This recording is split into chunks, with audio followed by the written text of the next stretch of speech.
Hello everyone, Radhe Krishna. I hope पढ़ाई बहुत अच्छे चल रही होगी। और जैसा कि आर में आप सबको पता है 50 से ज़्यादा दिन अब बचे हुए हैं, नहीं लगभग 50 दिन बचे हुए हैं। तो उसकी स्ट्रैटेजी क्या है, ऐसा रखें। और आप लोग बोल रहे थे कि क्या ऐसी चीज़ें पढ़ी जाए जो अभी मतलब कम समय में अच्छे से हम कवर कर लें। तो पहले आप सबको इतना तो पता ही होगा कि सिलेबस है क्या, ठीक। और प्रीवियस ईयर तो अभी तक आप लोगों ने देख लिया होगा। अगर नहीं देखा है तो मैं बता देती हूँ, मत देखो। मैं बता देती हूँ कि किस सब्जेक्ट से कितने क्वेश्चन आए थे, तो आपको कहाँ से ज़्यादा पढ़ने की ज़रूरत है। जैसे मैंने पूरा A to Z रेडी भी करके रखा हुआ है कि आप लोग कितना क्या कैसे करें। जैसे आप सबको पता है कि 50 से ज़्यादा दिन बचे नहीं हुए। तो पहले हम करंट अफेयर पे बात कर लेते हैं, ठीक। कि करंट अफेयर आपको कितने महीने का एकदम कंठस्थ होना चाहिए। आपको कम से कम 6 महीने तक तो आपको कंठस्थ होना चाहिए। उसके बाद आपका जो 2 महीने और रख लो, 7 8 2 महीने रख लो, वो आपको थोड़ा आइडिया होना चाहिए। यानी कि 8 महीने का आपको होना चाहिए पता। लेकिन 6 महीने तो बिल्कुल गोल्डन वाला समझ लो महीना है, इसका आपको करंट अफेयर कंफर्म होना चाहिए, ठीक है। तो ये हो गया आपका करंट अफेयर। अब उसके बाद आपका जो मुख्य विषय है जो आपको पढ़ना है, जैसे कि आपको उत्तर प्रदेश विशेष आपको अच्छे से पढ़ लेना है, जीव विज्ञान पढ़ना है। मैं ये बता रही हूँ आपको पढ़ना क्या है, मैं ये नहीं बता रही हूँ सिलेबस क्या है, ठीक है। तो आप अगर नहीं याद है तो आप नोट करते हुए चलना कि आपको मुख्य मुख्य पढ़ना क्या है, किस पे आपको ज्यादा ध्यान देना है। मैं फिर से बता देती हूँ, आप उत्तर प्रदेश विशेष पर, उसके बाद जीव विज्ञान, राज्य व्यवस्था, पर्यावरण, जनसंख्या, नागरिकरण, और उसके बाद जो है आधुनिक भारत का इतिहास और अर्थव्यवस्था, जो करंट अफेयर का हो, ना कि पूरा इकोनॉमी आप पढ़ने बैठ जाओ करंट अफेयर से रिलेटेड। और भारत का भूगोल, विश्व का भूगोल, ठीक है, ये आपको पढ़ना है। और रसायन विज्ञान, भौतिक विज्ञान आप देख लेना, बट इतना आपको पढ़ना है। अब इसमें से भी मैं आपको बताती हूँ कि क्या ज्यादा आप पढ़ें, ठीक है।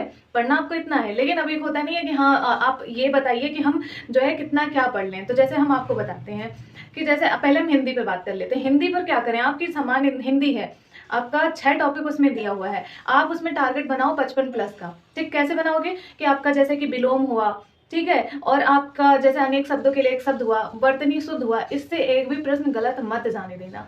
और जैसे कि पर्यायवाची एक आध भूल ही जाते हैं, पर्यायवाची तो अनंत है, मतलब अगर क्वेश्चन सवाल पूछने पे आ गए तो फिर वो अनंत ही कर देते हैं।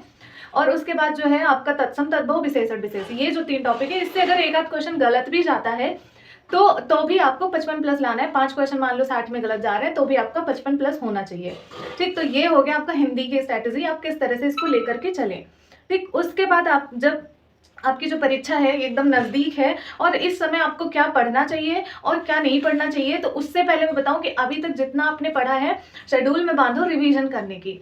तो आप अभी रिवीजन पर ज्यादा फोकस करो, ठीक है। तो आप जैसे कि सारा दिन, अब जैसे हम लोगों की तरह व्यस्त इंसान नहीं है, सारा दिन आपको मिलता है, तो आप आधे दिन में पूरा रिवीजन पर डालो, आधे दिन में आप अपना जो पूर्वावलोकन कर रहे हो वो डालो, या कोई किताब पढ़ रहे हो तो वो कर लो, ठीक। तो आपका और जीएस में आपकी क्या स्ट्रेटेजी होनी चाहिए, आपका जीएस में आपका 85+ होना चाहिए। 85+ जीएस में होगा और 55 हिंदी में होगा, तभी आप जाकर कट ऑफ में आप आएंगे, ठीक है। आप अब ये मत सोचो कि आपको आरक्षण मिला हुआ है या नहीं मिला हुआ है। आप अपनी 140 की स्ट्रैटेजी रखो, ठीक है। इसे कहते हैं स्मार्ट स्ट्रैटेजी। आप अपने दिमाग में रख लो कि आपको कितना करना है, कहाँ से कितना करना है। आप अपने दिमाग में रखो कि जीएस में 85 करना है, ठीक, और हिंदी में 55+ करना है तो करना है।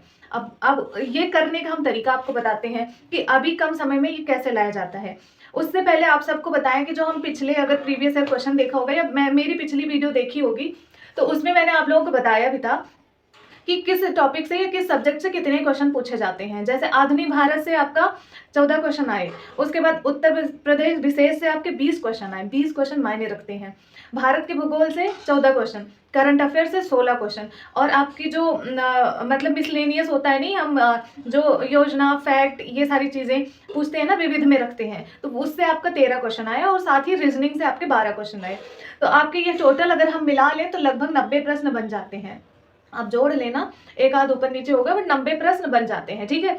तो अब आपका मैंने बताया 85, मैंने 85 ही बताया ना, और 85 में आपको इधर इधर 90 बन रहा है। और जबकि मैंने इसमें आपकी पॉलिटी की बात की ही नहीं, मैंने आपका वर्ल्ड ज्योग्राफी, साइंस, इन सब की बात किया ही नहीं, बायोलॉजी की बात नहीं किया, या और भी सब्जेक्ट है उसकी बात तो मैंने किया ही नहीं, मैंने कृषि के लिए बात किया ही नहीं। तो आप देख रहे हैं ना कि इतने ही कम टॉपिक से अगर आप करेंगे अच्छे से तो 90 प्रश्न बन रहे हैं। अगर एक आध इससे गलत जाता है, क्योंकि जाएगा ही, अब कितना भी पेपर कैसे हो, तो जो इधर से 2-4 क्वेश्चन गलत जाएगा ना, आप दूसरे जैसे पॉलिटी से उठा लेना, आप बायोलॉजी से उठा लेना। तो अब आपको क्या करने की जरूरत है कि किसी भी एक सब्जेक्ट पर आप अपने आप को स्ट्रांग कर लो, ठीक, स्ट्रांग मतलब कि आप ऐसा करो कि उससे क्वेश्चन कम से कम गलत जाए। जैसे आप हिस्ट्री पर कर लो, उत्तर प्रदेश पर कर लो, करंट अफेयर कर लो, यही कुछ कर लोगे तो भी आपका अच्छा खासा नंबर आ जाएगा। तो आप कट ऑफ में आ सकते हो। अभी आप सिर्फ और सिर्फ पीसीएस की बात कर रहे हैं हम, सॉरी, हम आरओ की बात कर रहे हैं। अभी आरओ के प्रीलिम्स पर ध्यान दो, ना कि मेंस कैसे क्या होगा। आप अभी ये सोचो कट ऑफ क्लियर करना है, ठीक।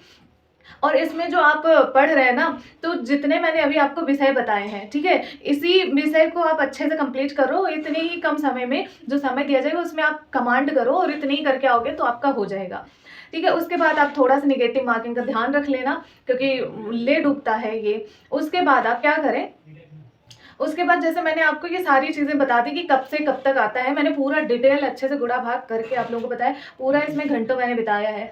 तो आपके ये जो प्रश्न बनते हैं ना, यही सारे सब्जेक्ट मैं फिर से बता दे रही हूँ, या मैं इसे मैंने पहले ही पोस्ट कर दिया, वीडियो अपलोड करने से कल ही मैंने अपलोड कर दिया था। तो आप जो है देख लेना, मैंने चीज़ों को अच्छे से शेयर कर दिया है। साथ ही आप इतना टारगेट लेके चलो, 85 जीएस में, 55 आप हिंदी में, तभी आपका 140 स्कोर होगा और तभी आप कट ऑफ में आएंगे। अब इस बार जर्नल और आरक्षण या किसी से कोई कंपेयर नहीं, सिर्फ आप अपना फोकस रखो 140। आप 140 हुए, आपका सिलेक्शन कंफर्म। तो आप पूरा मिशन ना सचिवालय रखो, ठीक है, जी जान लगा दो और आप बस दिन रात लगा दो, अभी भी सिलेक्शन हो सकता है। पॉजिटिव रहोगे तो अभी भी सिलेक्शन ले सकते हो। मैंने जो कम सिलेबस बताया, आधुनिक भारत का इतिहास बताया, भारत का भूगोल बताया, ना कि विश्व का, साथ ही उत्तर प्रदेश, करंट अफेयर और मिसलेनियस रीजनिंग बताया। अगर आप इतना ही अच्छे से स्ट्रॉन्ग कर लेते हैं, और पॉलिटी वॉलिटी तो पढ़ ही रहे हैं, अगर उससे थोड़ा ले आएंगे ना तो आप अच्छा खासा क्वेश्चन कवर कर सकते हो और अभी आपका सिलेक्शन हो सकता है। तो कुछ सिलेबस को पकड़ो, अगर कुछ नहीं किया तैयारी, और प्री निकालो। ऐसे भी प्री निकलते हैं, सिर्फ अपनी स्ट्रैटेजी और क्या कहते हैं उसे, कि एक सही रणनीति, स्मार्ट स्ट्रैटेजी लेकर चलोगे ना तो सिलेक्शन कंफर्म है आपका होना। तो ये मैंने आपको सारी हिंदी से लेकर के, और उसके बाद जो है मैंने कितना कैसे करना है, ये मैंने सारी चीज़ें बता दी। अब साथ में आप क्या करो, ठीक है, कि आप इसके सोर्स आप पूछोगे कि अब सोर्स बता दो, क्योंकि एक ही वीडियो में मैं सोचती हूँ सारी चीज़ें मैं कंफर्म कर दूँ। तो आपका जो 50 दिन का बचा हुआ है, आप क्या करो, घटनाचक्र पूर्वालोकन ले लो, ठीक है, और मैंने जो जितने भी सिलेबस बताए, घटनाचक्र पूर्वालोकन अच्छे से रिपीट कर लो। उसके बाद आप जब कोई सब्जेक्ट स्ट्रॉन्ग, मतलब आपको रखना है नज़र में, तो आप क्या करो, लूसेंट रख लो। लूसेंट का समय ना मिले तो बार बार घटनाचक्र पूर्वालोकन ही कर लो। लोग कहते हैं ना, अभी इसमें कमेंट भी, अभी तक तो मुझे चलो नेगेटिव कमेंट्स नहीं आते, बट धीरे धीरे जैसे समय आता रहेगा तो लोग कमेंट्स भी करेंगे फ्रस्ट्रेट होकर के, कि पूर्वालोकन से कैसे नहीं होगा। पूर्वालोकन से 100% होता है, ठीक है। तो आप लोगों के पास अगर समय है तो करें, और पूरा का पूरा दिन यूटिलाइज करें। हम पूरे दिन नहीं, क्योंकि बाहर जाना होता है तो हम नहीं पढ़ पाते, फिर भी हम अपनी चीज़ों को यूटिलाइज तो करते हैं, कहीं ना कहीं हार तो नहीं मान रहे। तो आप लोगों के पास तो सारा दिन है, आप लोग क्यों हार मानना, ठीक है। लोगों की जॉब लगने के बाद तैयारी कर रहे हैं, तो आप क्यों फिर हार मान जाओ। तो आप भी लगे रहो, हो जाएगा सिलेक्शन, ठीक है। तो चलो नेक्स्ट मिलते हैं, तब तक के लिए राधे कृष्णा।